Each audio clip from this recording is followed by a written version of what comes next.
अस्सलाम वालेकुम रहमतुल्लाहि व बरकातुहू। Welcome to my YouTube channel English by Mohammad Ali Bilal. Well viewers, introductory phase के बाद अब हम सबसे आम फेज़ में दाखिल हो चुके हैं। आप इसको सेकंड चैप्टर कहें, सेकंड एपिसोड कहें, जैसे आप चाहें। इंट्रोडक्शन के बाद अब हम ऑर्डिनरी इंग्लिश स्ट्रक्चर की तरफ जा रहे हैं कि कोई भी जुमला किस तरह किन अल्फाज के ज़रिए बनाया जाता है, उन अल्फाज को इंग्लिश ग्रामर में क्या मखसूस नाम दिए जाते हैं और क्या उनका आर्डर होता है। इंग्लिश सेंटेंस से मुतल्लिक चंद अहम और बुनियादी नौइयत की मालूमात आपके पास ज़रूर होनी चाहिए और वो आपको मदद देती हैं ठीक जुमले बनाने में। सबसे पहले काइंड ऑफ सेंटेंस। तो याद रखें कि सेंटेंस को 4 इकसाम में तकसीम किया जा सकता है और वी में से there are 4 kinds of English sentences.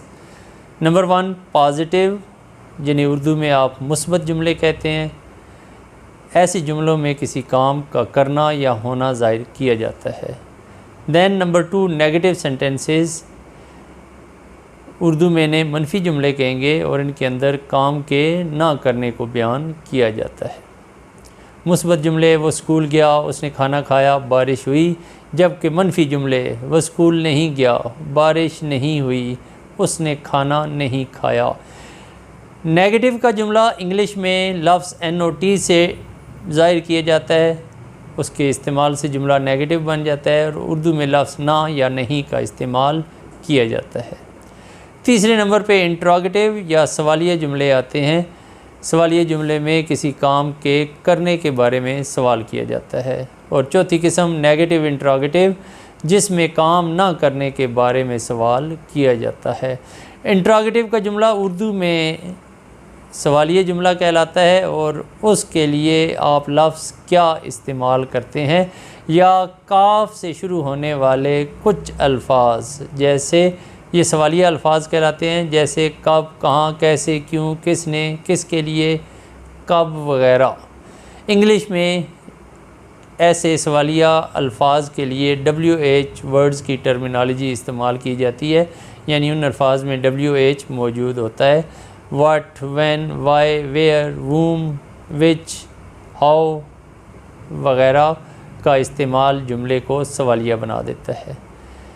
Sentence की 4th काइंड नेगेटिव इंट्रोगेटिव, यानी सवालिया मनफी, जिसके अंदर काम ना करने के बारे में सवाल किया जाता है।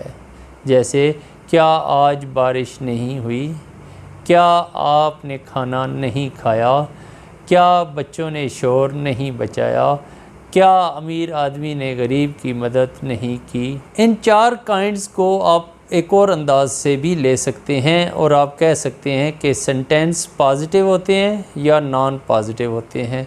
तो पॉजिटिव सेंटेंस से मुराद वो जुमले जिसमें काम का करना या होना ज़ाहिर किया जाए। मुस्बत जुमले, उनको पॉजिटिव सेंटेंस कहते हैं। While rest of 3 sentences negative interrogative and negative interrogative, they are also called non positive sentences, क्योंकि इसमें काम का करना या होना नहीं पाया जाता, बल्कि इसमें काम का ना करना या ना होना पाया जाता है, या काम के करने या होने पर सवाल किया जाता है, या ना करने या ना होने पर सवाल किया जाता है। इसके बाद हम देखते हैं कि इंग्लिश स्ट्रक्चर की नोयत या नेचर क्या है। तो याद रखें, सिंपल स्ट्रक्चर SVO पर मुश्तमिल होता है, जहाँ S से मुराद सब्जेक्ट यानी फ़ाइल और फ़ाइल फ़ेल सर अंजाम देने वाला, काम करने वाला। इसके बाद वर्ब आता है। वर्ब किसी काम को ज़ाहिर करता है और वर्ब अकेला या हेल्पिंग वर्ब की मदद से हमारी मदद करता है ये समझने में कि जुमला किस ज़माने में और किस अंदाज़ में सर अंजाम पा रहा है, और ये भी वो लफ्ज़ ख़ुद बता रहा होता है कि एक्चुअल फ़ेल क्या है। और इसके साथ साथ हमें ये भी पता चलता है कि वो फ़ेल सर अंजाम देने वाला सब्जेक्ट कौन है।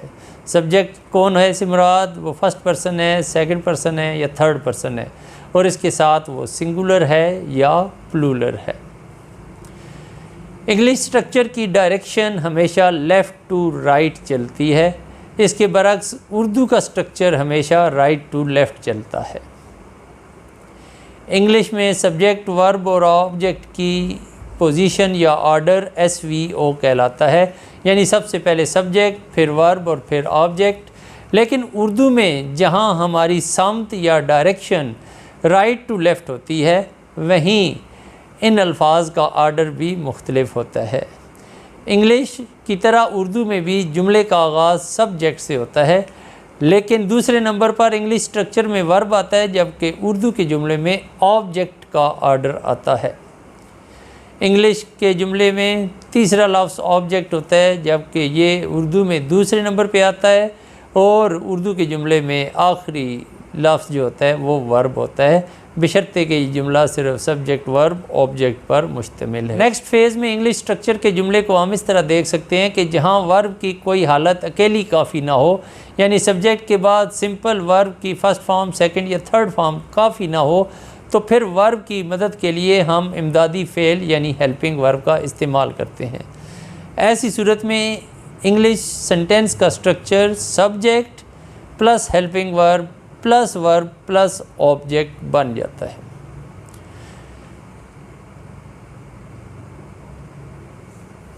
नाजरीन याद रखें, इंग्लिश स्ट्रक्चर या किसी भी ज़ुबान का स्ट्रक्चर एक से ज़्यादा इंफॉर्मेशन दे रहा होता है। एक जुमला तभी मुकम्मल तसव्वुर किया जाता है जब उसके अंदर subject, verb, tense, manner and kind of sentence के बारे में बताने की सलाहियत हो। मुख्तलिफ अल्फाज या उनसे मुतल्लिक हेल्पिंग वर्ब्स इस तरह की ज़िम्मेदारियाँ अदा कर रहे होते हैं। बिसा औक़ात एक वर्ब फॉर्म ये सारे काम सर अंजाम देती है, लेकिन जब हेल्पिंग वर्ब के साथ आती है तो फिर ये ज़िम्मेदारियाँ बँट जाती हैं। फिर कुछ काम वर्ब फॉर्म कर रही होती है और अमूमन ज़्यादातर काम हेल्पिंग वर्ब सर अंजाम देता है। मुख्तलिफ वर्ब फॉर्म्स और मुख्तलिफ हेल्पिंग वर्ब्स मुख्तलिफ ज़मानों से एसोसिएट होते हैं या मुख्तलिफ पर्सन से एसोसिएट होते हैं, जिनको हम सेंटेंस स्ट्रक्चर के दौरान आने वाली वीडियोस में डिस्कस करते रहेंगे। यकीन रखें कि इससे आगे समझना बहुत आसान है, बशर्ते कि इससे पहले की वीडियोस आपने देख रखी हों और वहाँ पर डिस्कस किया गया हर टॉपिक आपने समझ रखा हो। Thanks for watching English by Mohammad Ali Bilal. Hopefully you will share it with your class fellows and your friends, and hopefully you will share it on your social media. Thanks for watching. Take care of yourselves. Allah Hafiz.